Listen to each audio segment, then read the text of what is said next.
അമ്മായി ഒന്ന് ഗസ് ചെയ്തേ. 3000 രൂപ. ചേച്ചി ബാ പോവാം. ഓർമ്മല്ല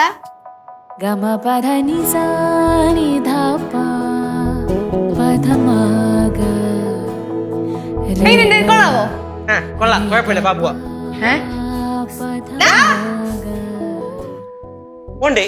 ആ പോണം. പിന്നെ അല്ല ഇത് എങ്ങനെ ഉണ്ടെന്നൊന്നും പറഞ്ഞില്ല ഞാൻ.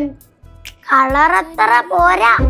പോവാറോന്ന് നല്ല ഭംഗിയുണ്ട്. കണ്ടാ ഈ വീട്ടിൽ അമ്മയ്ക്ക് മാത്രമാണ് ഫാഷൻ സെൻസ് ഉള്ളൂ. നല്ല രസം. എത്ര രൂപ സാരി? അമ്മായി ഒന്ന് ഗസ് ചെയ്തേ. 3000 രൂപ. 4000 രൂപ. നോ, അപ്പൊ 5000 രൂപ. എന്റെ അമ്മായി വെറും 2500 രൂപ ഉള്ളൂ ഈ സാരിക്ക്. 2500 രൂപ ഉള്ളോ?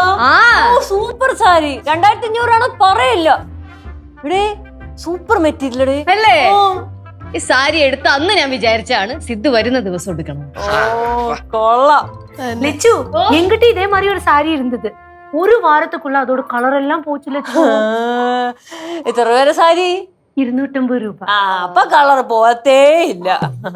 സാരി എന്ന് പറഞ്ഞ എന്റെ കെട്ട് കഴിഞ്ഞപ്പോഴേ ഞാനും നിങ്ങളുടെ അപ്പൂപ്പനും കൂടെ ചോറ്റാനിക്കര അമ്പലത്തിൽ തൊഴാൻ പോയി. അവിടെ ഒരു ജൗളിക്കടയിൽ നിന്ന് എനിക്കൊരു സാരി വാങ്ങിച്ചു തന്നു. അതായിരുന്നു സാരി. 10-20 വർഷം ഞാൻ ഉടുത്തുന്നേ. വേറെ സാരി ഒന്നും ഉണ്ടായിരുന്നില്ല കൊടുക്കാനായിട്ട്.